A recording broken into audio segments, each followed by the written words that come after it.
नेपालको त एकदम महत्त्वपूर्ण प्रश्न सोध्नुभयो तपाईँ। नेपालमा आप्रवासन नीति छैन। छ के त भन्दाखेरि दुईवटा नीति छन्। एउटा श्रम नीति त समग्र श्रम नीति भयो, सबैको लागि, आप्रवासीको लागि मात्रै होइन, समग्र श्रमिकको लागि, तपाईँ हामीको लागि पनि हो त्यो। दुईवटा सम्बन्धित नीति के छ त भन्दा एउटा मानव बेचबिखन नियन्त्रण ऐन 2064 छ, जसले मानव बेचबिखनको समस्याको सम्बोधन गर्दैन होइन। अर्को छ वैदेशिक रोजगार ऐन 2064 छ। त्यसले पनि के गर्छ त भन्दाखेरि वैदेशिक रोजगारमा मेन पावर कम्पनीहरूलाई प्रवर्धन गर्छ, श्रमिकहरू आप्रवासी श्रमिकहरूलाई त्यसले उनीहरूका समस्यालाई सम्बोधन गर्दैन। त्यसले गर्दाखेरि नेपाल करिब 30-35 वर्षदेखि आप्रवासीहरूको मुख्य रूपमा श्रम आप्रवासीहरूको रेमिटेन्सबाट चलेको देश हो यो। तर अब विडम्बना हामीसँग आप्रवासन व्यवस्थापन गर्ने एउटा समग्र नीतिगत खाका छैन। हामी एकदमै हचुवाको भरमा आप्रवासनलाई हेरिरहेछौँ। त्यसले गर्दा पनि विकृतिहरू धेरै छ।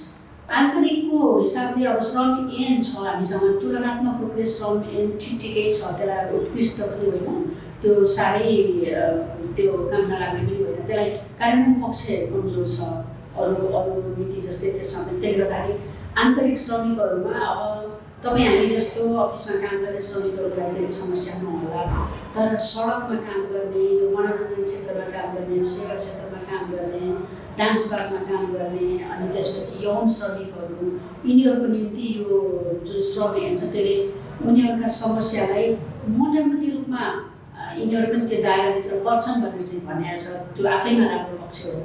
तर पर्छन् भनेर मात्रै समस्या समाधान हुँदैन। उनीहरूका दैनिक रूपमा श्रम गर्दाखेरि उनले भोग्नु परेका चुनौतीहरू, समस्याहरू, पीडाहरूलाई चाहिँ मसिनरी सम्बोधन चाहिँ गरेको छैन एउटा बाटो। अब बाह्य श्रमिकको कुरा गर्ने हो भने भारतमा गएर काम गर्ने श्रमिकको त राज्यले चिन्दैन होइन। त्यो आप्रवासी हुन् होइन, विदेशमा गएर काम गर्ने वैदेशिक रोजगारभित्र पर्नुपर्ने। तर हाम्रो सन् 1950 को सन्धिले, जुन मैत्री सन्धिले जुन परिभाषा गरेको छ भारतमा आउन जान खालको जुन खालको खुला सीमा राखिदिएको छ, त्यसले गर्दा भारतमा काम गर्ने लाखौँ नेपाली श्रमिकको पनि राज्यसँग हिसाब किताब पनि छैन, उनीहरूले पठाएको रेमिटेन्सको हिसाब किताब पनि छैन, उनीहरूलाई राज्यले चिन्दैन। त्यस्तै भारतबाट यहाँ आएर काम गर्ने भारतीय श्रमिकहरूलाई पनि न त भारतीय राज्यले चिन्छ न त नेपाली राज्यले चिन्छ। त्यसलाई त्यो छुट्टै ठुलो पाटो छ सम्बोधन गर्नु भने, जुन हामी कहाँ अघि मैले भनेका कुनै पनि नीतिगत खाकाले समेट्दैन, राज्यले चिन्दैन होइन। अब तपाईँले भन्नुभएको अर्को श्रमिकको मूल पाटो भनेको वैदेशिक रोजगारमा गएका श्रमिकहरू जुन लाखौँ 10औं लाख पुगिसके होइन। अहिले मोटामोटी रूपमा भन्दाखेरि करिब 6-7 लाख त श्रम स्वीकृति लिएर जानेहरू छन्। श्रम स्वीकृति नलिकन जानेहरू, दलाल मार्फत जाने, एक्लै जानेहरू त्यति नै छन्। गर्दाखेरि लाखौँ श्रमिकहरू बाहिर छन्। अब उनीहरूको समस्या के त भन्दाखेरि वैदेशिक आप्रवासनमा जाने भनेर निर्णय गरेदेखि ठग्ने सुरु हुन्छ। यहाँ मेन पावर कम्पनीले ठग्छ, मेन पावर कम्पनीका दलालहरूले ठग्छन्। त्यसपछि हिँड्ने बेलामा यो विभिन्न तालिम दिने निकायहरू, स्वास्थ्य परीक्षण गर्ने निकायहरू, सिपमूलक निकायहरू, जति पनि त्यो आप्रवासमा जाँदाखेरि आम्ने सामने हुने जति पनि निकायहरू छन् ती सबैले ठग्ने हुन्। अनि गएर अन्तर्राष्ट्रिय विमानस्थलमा पनि हाम्रो आफ्नै राज्यका कर्मचारी र इमिग्रेसन निकायहरूले अध्यागमनले पनि ठग्छ। अनि त्यसपछि उहाँ गइसकेपछि रोजगारदाताले ठग्छ। जे भनेर उनीहरूलाई लैएको छ, धेरै कमले मात्रै जे भनेर लैएको छ त्यो काम पाउँछन् है। अरू धेरैले पाउँदैनन्, त्यहाँ ठगिन्छ। अनि ज्यालामा ठगिन्छ। उनीहरूलाई दिने भनेको सुविधाका कुरा, बिदाका कुरा, बिरामीका कुरा, खानपिनका कुरा, बसाइका कुरा, त्यसपछि गएर सम्झौता नवीकरण गर्ने कुरा, यावत कुरामा उनीहरूलाई शोषण छ। आप्रवासन आफैमा नराम्रो बाटो होइन, एउटा अवसर हो। हाम्रो राजनीतिक पद्धतिले दिएको एउटा अवसर हो। आर्थिक नीतिले तय गरेको एउटा रोजगारको सम्भावना हो होइन। त्यसलाई सकारात्मक रूपमा हेर्नुपर्छ। तर त्यसको व्यवस्थापन नहुँदाखेरि चाहिँ शोषण र उनीहरूलाई चुनौतीहरू र हैरानीहरू चाहिँ धेरै छन्। शोषणका प्रवृत्ति र चरित्रमा फरक पर्छ। शोषणको प्रवृत्ति भन्ने बित्तिकै पुरुषलाई शारीरिक शोषण बढी हुन्छ, श्रम शोषण बढी हुन्छ, भौतिक आक्रमण पनि हुन्छ, कुटपिट पनि हुन्छ। अनि महिलालाई ती कुटपिट, भौतिक आक्रमण, श्रम शोषण अनि उनीहरूको ज्यालामा शोषणदेखि विभेददेखि लिएर यौन शोषण पनि हुन्छ। त्यसले गर्दाखेरि महिलालाई बढी भएको एउटा। अर्को भनेको स्वाभाविक रूपमा हाम्रो सामाजिक संरचनाले गर्दाखेरि पुरुषहरूभन्दा महिलाहरू कम दक्ष, कम सिप भएका, कम शिक्षित, हरेक कुरामा कम चेतना भएका, त्यो भएको भएर उनीहरू समाजबाट जसरी नेपाली समाजमा उनीहरू सीमान्तकृत छन् त्यसरी आप्रवासनमा पनि उनीहरू सीमान्तकृत छन्। त्यो घरेलु आप्रवासनमा पनि सीमान्तकृत छन्, वैदेशिक रोजगारमा पनि सीमान्तकृत छन्। अनि अर्को भनेको त्यो सीमान्तकृत भएको कारणले उनीहरूले पाउने काम के हो त भन्ने प्रश्न हुन्छ। पुरुषले निर्माण क्षेत्रमा 50औं तला बिल्डिङमा काम पाउँछ, आइटी कम्पनीमा काम पाउँछ भने महिलाले मुलुकमा पाउने भनेको ससफाइ, त्यसपछि मनोरञ्जन क्षेत्र, सेवा क्षेत्र, त्यसपछि घरेलु श्रमिक हो। अहिले सरकारले घरेलु श्रमिकलाई प्रतिबन्ध लगाएको छ, विगत 8-9 वर्षदेखि प्रतिबन्ध छ। प्रतिबन्ध लगाउँदै पनि के भइदियो भन्दाखेरि सरकारले ढोका बन्द गरिदियो जान पाउँदैन भनेर दलालहरूले झ्यालबाट गइरहेछन्। त्यसले गर्दा झन् बढी उनीहरू अवैधानिक उनीहरूको हैसियत चाहिँ अवैधानिक भइदियो, किनभने सरकारले त बन्देज लगाएको छ तर मान्छेहरू त पुगेका छन्, लगिएका छन्। त्यसले गर्दा त्यो अवैधानिक भएको भएर कानुनी चुनौती थप हुन्थ्यो। त्यसले गर्दा महिलाहरूमा यी विविध कारणले संरचनागत कारण, उनीहरूको कानुनी हैसियतका कुरा अनि उनीहरूको लैङ्गिक कारणले गर्दाखेरि चाहिँ महिलाहरूमा स्वाभाविक रूपमा बढी शोषण, बढी दमन, बढी उत्पीडन, बढी पीडा र बढी चुनौतीहरू छन्। पुरुषहरू अलिकता शोषण, समग्र आप्रवासन प्रक्रियामा शोषण छ, त्यसमा पुरुषहरूलाई बेग्लै प्रकृतिको अलिक कम शोषण होइन, कतिमा यौन शोषणबाट उनीहरू जोडिएका छन्।